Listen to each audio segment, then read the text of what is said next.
Let's resume this recording. Okay, welcome everybody. Thanks for chatting on our little Tuesday evening, or what are you, Michelle? Are you probably Wednesday morning, huh? Uh-oh, you are muted. I see your cute mouth moving.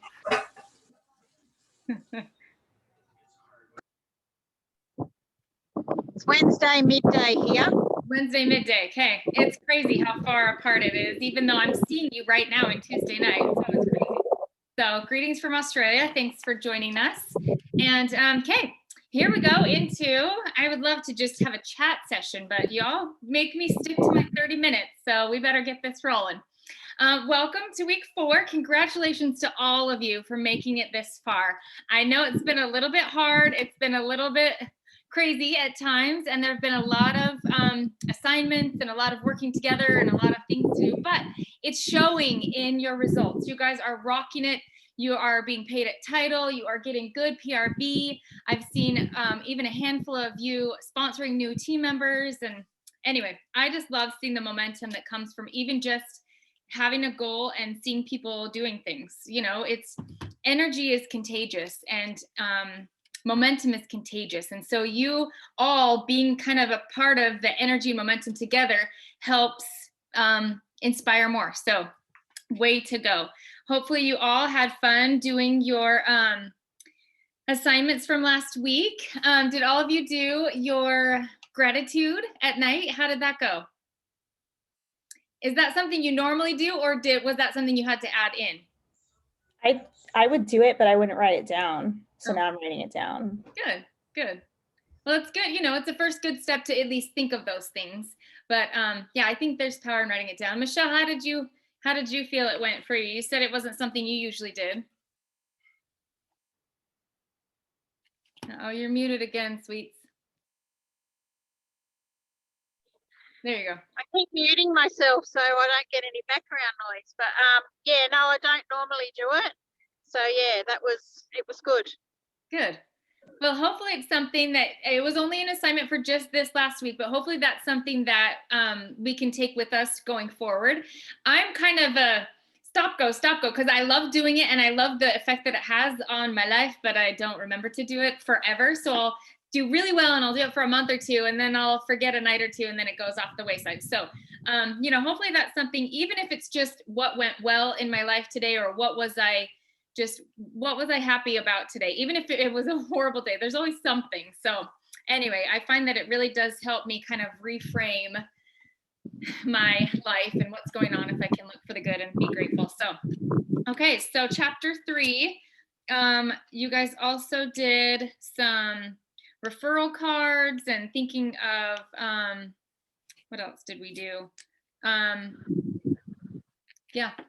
So hopefully those were good things that can help you check those things off. And this week, I tried to go easy on you. So I tried to kind of take it a little bit easier because this chapter is actually something that a lot of us are naturally good at. Because when you think, okay, I'm in a direct sales company, it's a little more natural to gravitate towards the natural salesy kind of stuff.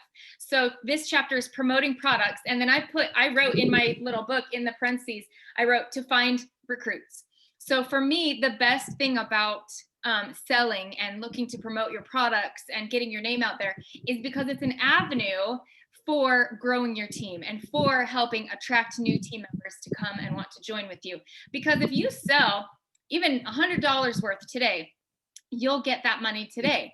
But as Mary Christensen always says, she said, sales is money for today, bookings is money for tomorrow, but recruiting is money for a lifetime. So that's where the real money comes, and it compounds. And we've talked a little bit about that before, but so that's what I love about this chapter, is promoting products because you're looking to grow your team or to find referrals. And I love how she talked about there were the 3 different parts of, you know, every time you talk to somebody or you talk to a customer, you are looking for, she said, I want to gain a consultant, a distributor, you know, a team member. So a consultant, a customer, or a connector. So even if they're not buying from you, or even if they're not joining you, you can get that, you can have them be a connector for you, which is what we talk about as referrals. And that's why you did a referral card, because sometimes they don't know. And if they're thinking in terms of just themselves and they're like, well, I don't really want to join, but they might be the link between their friends that would be perfect for it and you, but you don't know their friends. So it helps expand that circle. Another thing that I see oftentimes is when people join, they have really good success at the beginning. And maybe this is you, maybe this is your team members, but it happens all the time. You have that shooting star award and you're like, I'm going to sell my 500 PRV. So you do, you go out, you hustle, you talk to your friends, your family, your neighbors, your coworkers, everybody. And maybe then you're like, okay, I got to get to sensational start. So then you sell even more. And oh, I need to get to certified. And you want that first promotion and you have a lot of success really soon. And then it's the third month or so and you kind of hit a wall, and your sales, instead of being like 1,000 every month, or even 1,000 your first month, or 500 and then 1,000 to reach those goals, it starts to taper off and to wane off. And then you're like, oh, well, everybody already has their warmers. So even if they're coming back to buy from you, they're buying 6 packs of wax, which is great. And it's great that it's a consumable, but that's not going to get you your 2,000 PRV a month or more if you're trying to, you know, go big or go home. So I always say your circle of influence, your circle of peers is just, it's only so big. You only know so many people. So the only way to get outside of that circle is to ask for referrals or to have friends of friends. So you can ask for referrals from customers or from even just people that are just friends of yours. Like I said, that's how I found Michelle and all of my people. Actually, no, that was through Chrissy. That was a different way. I don't think she was a referral. I think she found me through YouTube. I did a YouTube video, and I think Chrissy, which was Michelle, you're under Chrissy. You were under Chrissy, right? Chrissy Hearn. She was your sponsor, right? Yeah, she was. Okay, that's what I thought. So anyway, but I got a whole bunch. I think I got a list of 30 or 40 names from Australia when Australia was opening, from my friend Michelle Brown, who wasn't a customer of mine, wasn't a team member of mine, didn't want to join, but I knew that she had connections because she'd lived down in Australia. So I approached her and just said, hey, Michelle, this opportunity is amazing. If you want to join, I'll help you work with these contacts. But even if not, this is a great opportunity for anybody who might want to jump on board. Let me help them, you know, get on at a great time right when it's beginning. And so she gave me this whole long list that, like I said, she wasn't my customer. She was my friend, but I hadn't seen her in a while. But because I was able to explain to her what a great opportunity this would be for her friends, she, you know, people are nice. People want to be connectors. People want to pass along a good thing. And so, of course, I rewarded her because that's part of our referral system. And I was very generous because, you know, without her, I wouldn't have had that link. But again, I didn't just ask her and then stop and say, oh, I know you lived in Australia. Do you want to join me? She didn't. Do you want to buy from me? She didn't. But she was super helpful in helping create that bridge.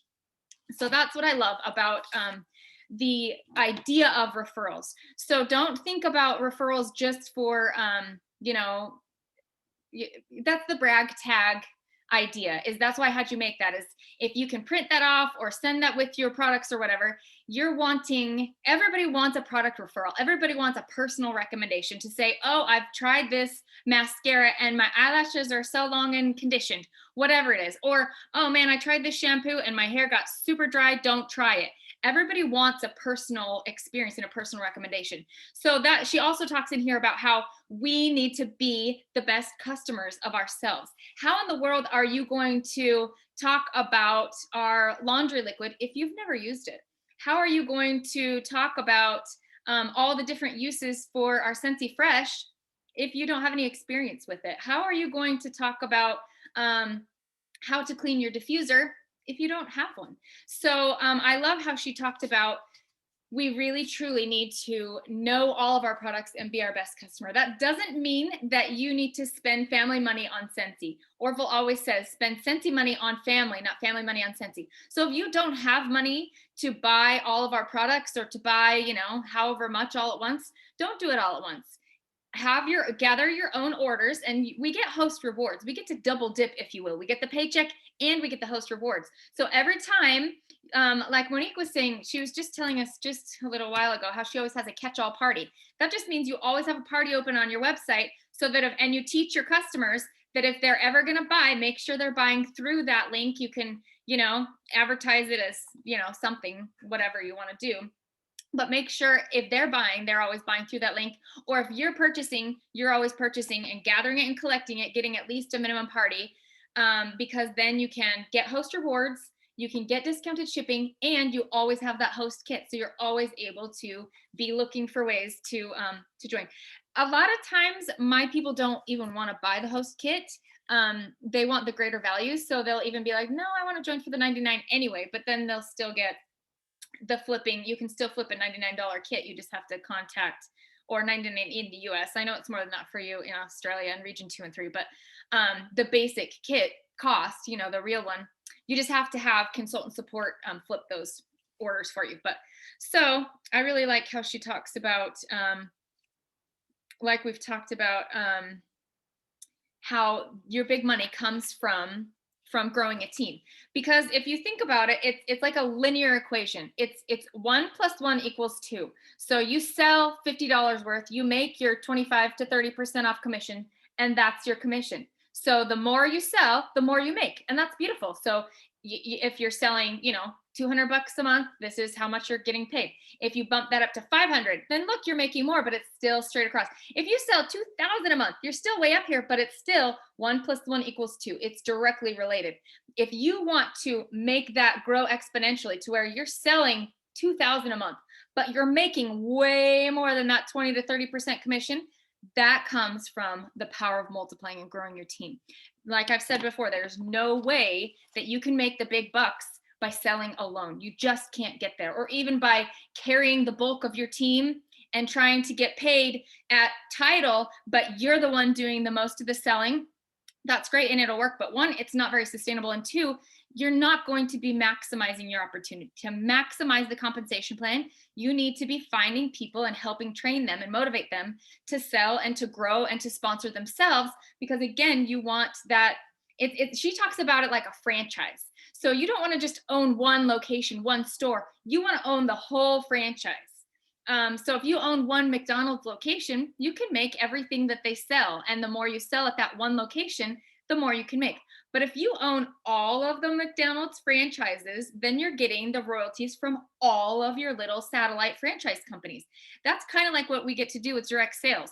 We get to own all of the little franchise. And if you just keep it to where you're just owning one location, that's great. You'll get paid at title as a director or whatever. But if you're wanting to make the big life-changing money, you have to start franchising, in our example here. You have to start figuring out a way to multiply and to create a system like McDonald's did, to where you go to any McDonald's and it's running. It's a whole system. So let's see. So she's talking about using the product, using it yourself, using it as gifts so people get to experience it, use it for your team. I haven't done this yet because it's on my to-do list and I need to sit down and do it. But when I'm emailing my customers, I've been wanting to take a different product and highlight it at home. Because again, everybody wants to see that personal recommendation. So again, whether it's going live or posting a picture of yourself with your own personal recommendation, or like I said, what I've been thinking of doing, because I'm trying to leverage my YouTube and my blog and, they call that evergreen content where I could use it again and again, is to create just a quick little 2 to 3 minute video talking about, here's our counter clean. This is how I use it. And then look, here's my cleaning my counter, or here's my laundry stuff. And this is how I use it. This is why I like it. So again, the personal touch, the personal recommendation, word from the wise, Scentsy has amazing flyers for us and amazing promotional images for us to use. They don't work nearly as powerfully as you saying, this is what I'm using. Yeah, Monique. I started doing warmer of the week in my VIP group, and just with post rewards, I get whatever warmer I can. And like, I even took a vote. I was like, what do you guys want to see on here? And so I started grabbing those warmers and I'm selling them just because they see them. Oh, like Gatsby was one that like you can't really see like the iridescent finish like in the promotional pictures or the catalog. And I showed that and my mom was like, oh, I need that in the stand like right now. I was like, dang, okay. So I think that's what sells I started doing that because I noticed that that's how I was really selling the warmers of the month.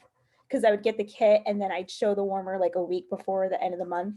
And then people just buy them. Like it's rare that I don't sell them. Yes, that's awesome. So they say, it's the smell that sells and that's the power of samples. Well, it's also, if you can see it, then you can imagine and really understand how amazing our products are. So thank you, Monique, for that. Yeah. See, again, your personal testimonial of something I said, but you're saying, yes, that's happening with me as well. That's what our customers want. They don't want a flyer from the workstation. They don't want a canned, it's this much. Remember, information leads to conclusions. You want to connect emotionally where they're like, oh, that's gorgeous. And I can imagine that right in my living room, or I want that in my bathroom, or, oh, my kitchen would look so nice with this. You show them the possibilities of what it could be. That's how you tap into the power of social selling, as we say.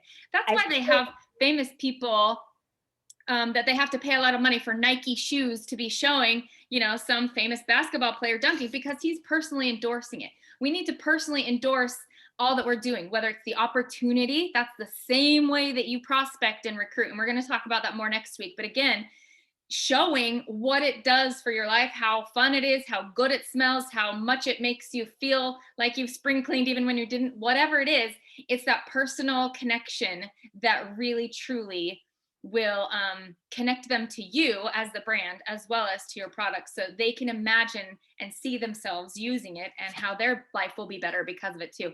They always say you want to find and solve a problem or fill a need with our products, with the opportunity. So think of a list of what are the problems that women have as moms, or that grandparents have with grandkids, or that men have with whatever, you know what I mean? Like, kind of think of who your target market is. And that's what I love about Scentsy, is our target market is wide open.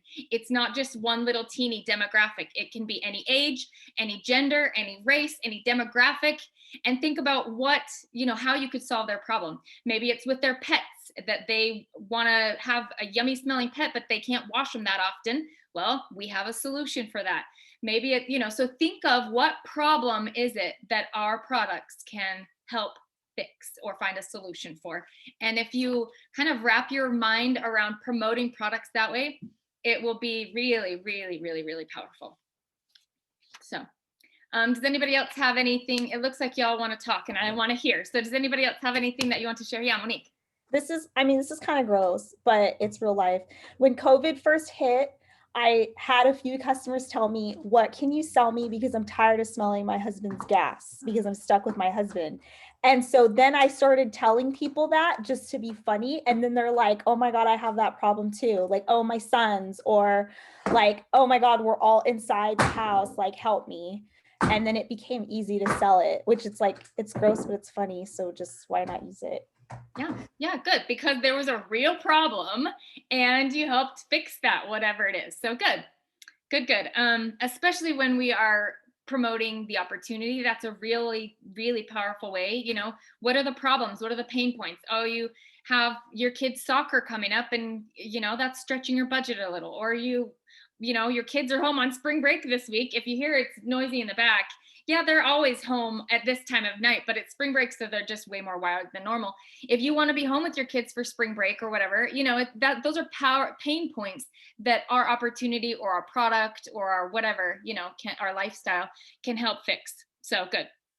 And that's why we talk about, and she even says it in here, facts tell, stories sell. So the stories of how you had a challenge or a problem, even if it was just, Serena posted the other day, she had some dirty part on her floor, the red, she had, oh my gosh, my words are gone. She lives in Hawaii, and the sand or the dirt or whatever is really red, and it had left this red residue near her dog bowl dish or something like that. So she showed this was the problem, and this was what she did. She sprayed it with the Scentsy stuff and then cleaned it up. And so she showed it before and after. So again, that was her story of how she used it and how it cleaned it right up. So facts tell, stories sell, because of the same quote that I've been telling you every week so far, that Donald Cowan quote.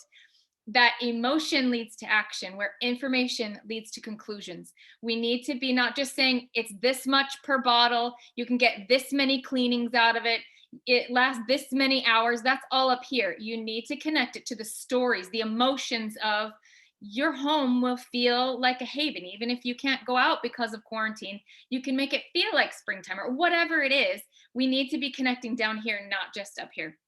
So help fix a problem or fill a need. Again, and that's when we share Scentsy. We don't sell it. So there was this YouTube video that a consultant did a while back that got tens of thousands of hits, and everybody was mad at her. And because this is how she titled it, she said, "This is why I quit selling Scentsy." And so everybody was just ready for this big Scentsy bashing and why she hated her job.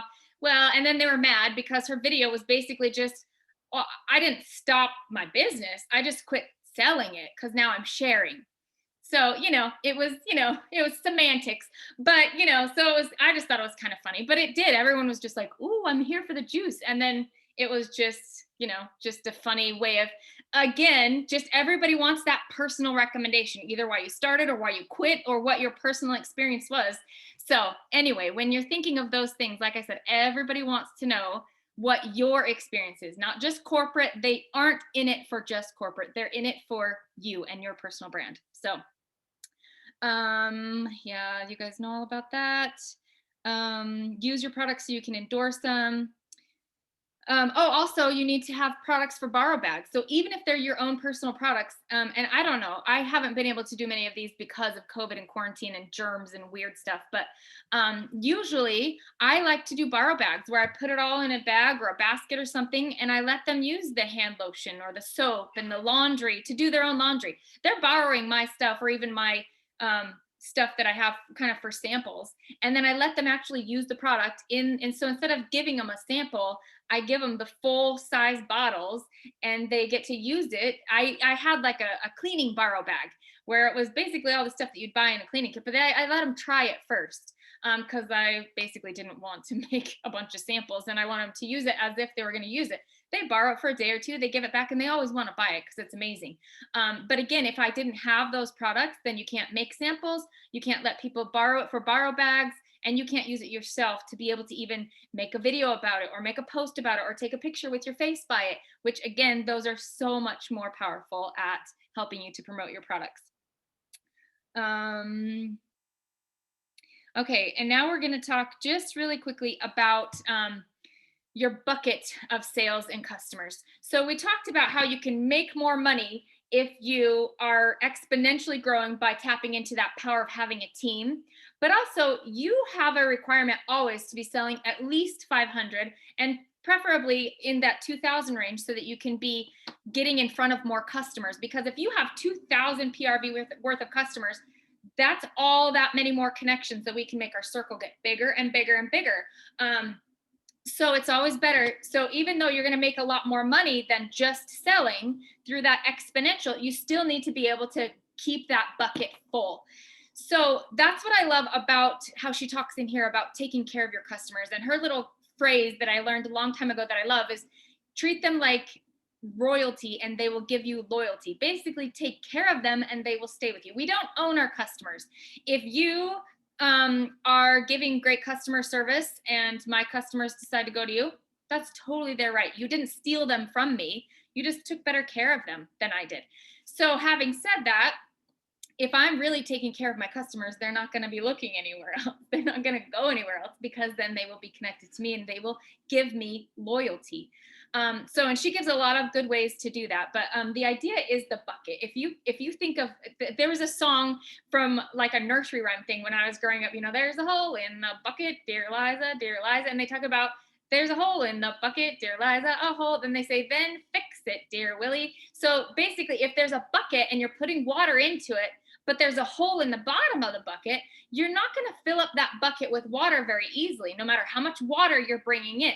Well, that's like your sales. If we have a bucket and every single month you're putting more water in with more customers and more parties that have more customer opportunities, and you try to get more referrals. So again, you're just throwing into this big bucket, which is good, because you need to get at least your 500 in sales every single month. As leaders, that is the bare minimum. Every single month, you need to at least just keep it in your mind as a fact, you get 500 every single month. The active for any of you, it's not even a thing. You need to be at least, your bare minimum active is 500 a month.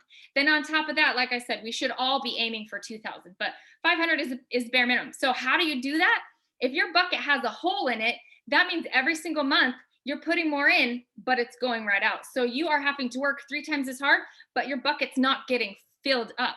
If you keep track of your customers and keep them reordering and keep them happy, then you can easily get your 500 easily in your bucket simply by just the constant drip of what was there from last month and the month before and the month before. And then every customer you add in is a new contact to where you can someday have to get a bigger bucket because it's all coming in, especially because we have a consumable product where people will keep coming back to you if you keep them happy. So make sure you don't have holes in your bucket. What are the holes in the bucket? Not calling them for reorders, not following up, not taking care of them, not making them feel valued, not letting them know when there are new products or when we have a new catalog, or not teaching them how to use your product. Sometimes people don't use wax very much because they don't know how quickly they should be taking it out and how to easily and effectively do that, so then they can use more wax. It's simple things like that, or even just helping them know how to expand their product use. Maybe they're loving their wax and warmers and they're a great customer, but they would be loving your laundry if you let them know about it. So again, that's how you fill the holes in the bucket. You keep your customers happy so that you can add new customers and always be growing instead of just backpedaling to fill what's falling out of your bucket every single month. So, and I think that's, let me see what else. I think that we've talked about everything. Stop. So yeah. Okay, and with that, I talked so fast. I know I do every week, but there's just so much that I want to share and help you guys remember and wrap your head around. She goes through so many good ideas in the book. So I'm so glad you guys are doing such a good job reading and summarizing and applying it. And I love reading how you guys are applying it and how you are not only taking what she's saying, but saying, oh yeah, this is what I need to do in my business. This is what I need to change. She gives great ways, 5 different ways for how to keep your customers happy. And the main reason also is that, again, that's a referral source for you. Even if they don't ever want to join your company, that's okay. They will refer others to you to either buy or maybe even to join. And that's what we want. You will always, always, always take a new consultant over a customer any day, because you can always find different ways to fill up your bucket of sales. But it takes a select few who are willing and ready and wanting to actually make this into a business opportunity. So always take the team member over it. And I've heard it a lot of times. They're like, well, but this is my best customer and she buys $200 a month. How can I find that again? You know, I don't want to replace her.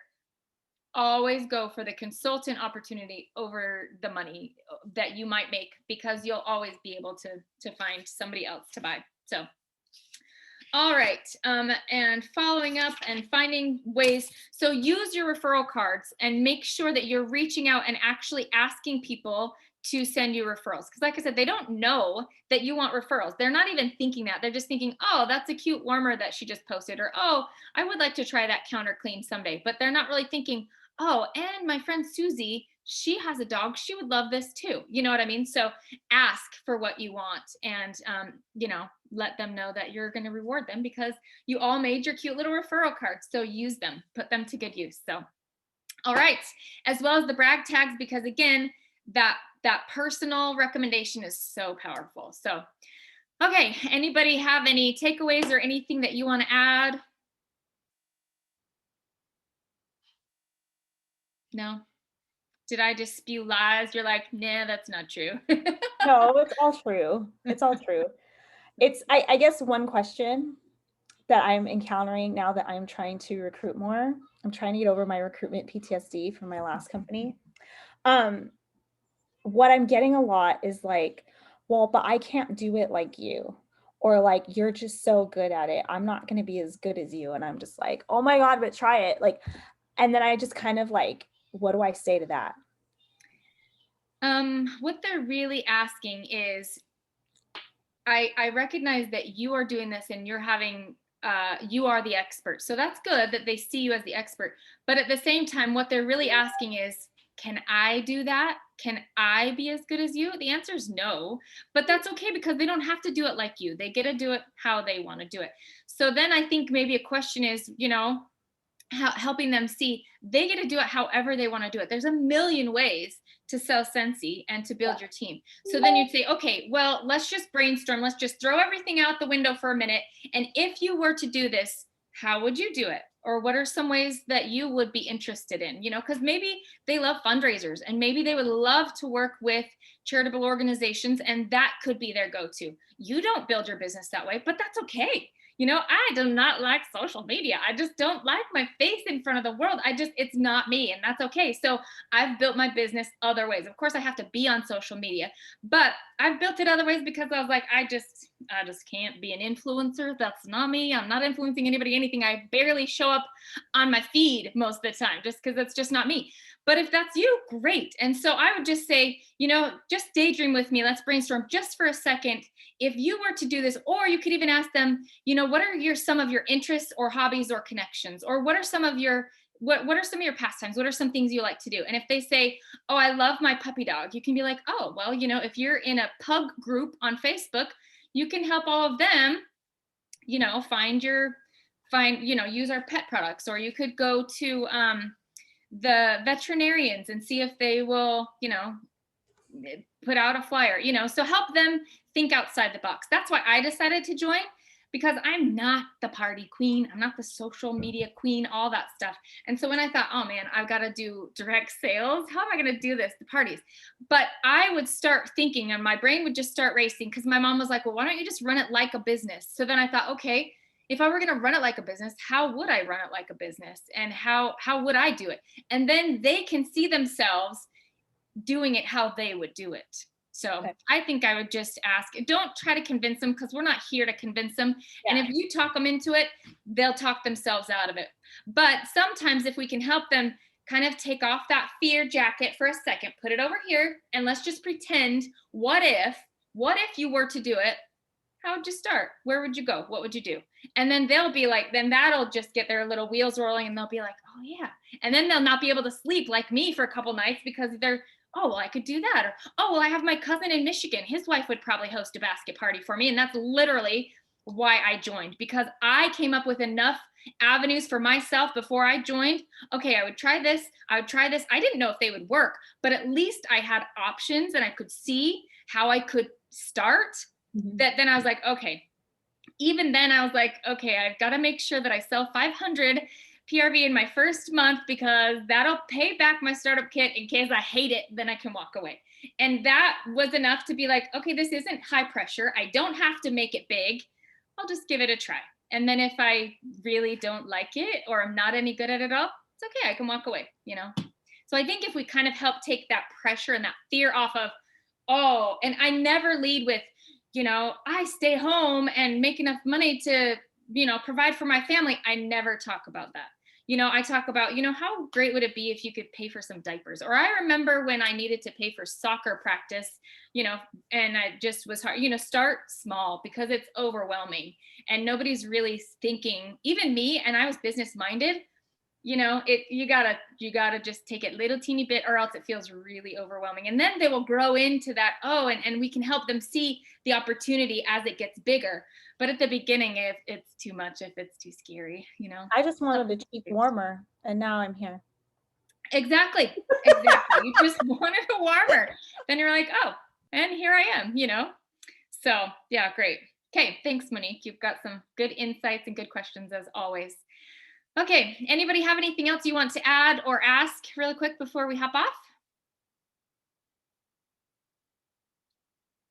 Well, thanks for joining in. I love seeing your faces. I know it's just kind of like let's join in and listen to Becky chat, which I know that I don't love, and I wish we could find it a different way, but man, these 30 minutes go by so fast.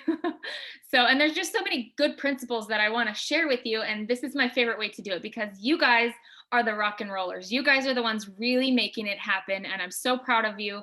You've stuck with it for these 4 weeks and you're making big things happen. Oh, I did want to talk just quickly about, the samples. So I tried to tone it down a notch, give you guys a little coast kind of a week where, so one of the challenges to just, put a product by your face and just be like, here's my counter clean, or this bar is my favorite bar, or whatever. So that one's a picture. And then the other one's to go live with something else. It doesn't have to be a long live, and it can be in your stories. It can be on your timeline. You can learn how to do reels, because I need to YouTube that because I don't really know how, but that's the latest and greatest now is the reels. It used to be the live videos were the latest and greatest, but so find some way. So a video and a picture. And then the third one is to make 20 samples and then get them out. So that can be, you can even send out samples if you buy the Scentsy pre-made kits of lotion, the little packets. That's totally fine. You don't have to make your samples. The reason why I say samples and then even do like the layered ones, meaning one wax and then another wax on top. So it's like a mixology is what they call it, because then you can be like, oh, this smells so good together. And then they're needing to buy 2 bars so that they can get that same smell that you've created for them. So it's just kind of another way to kind of have fun. They can warm each wax separately, or they can put in a cube of each and smell it. So it's just kind of another way to get creative. So that's why I said make 20 samples. It could be mixology if you want, just to kind of, throw things and make them a little new and fresh. And then again, it's the smell that sells. So get that in front of people's noses, as well as use social selling. And so you can be like, hey, I just made up my little samples. Who wants some? Or tag a friend and you'll both get some, or something like that. So use social media to spread the idea if you want, so that again, keep that bucket expanding and that circle expanding. So those are our challenges for the week. Hopefully they are fun and not too crazy. I love hearing that you are all working together so well in your tiny teams. That's awesome. There's a lot of power in working together with others and sharing ideas and helping to get over our challenges. So anyway, okay. With that, I will let you go back to your Tuesday or your Wednesday, Michelle, and we will see you all soon. Love you guys. Have a great week, and we'll chat again soon. Bye.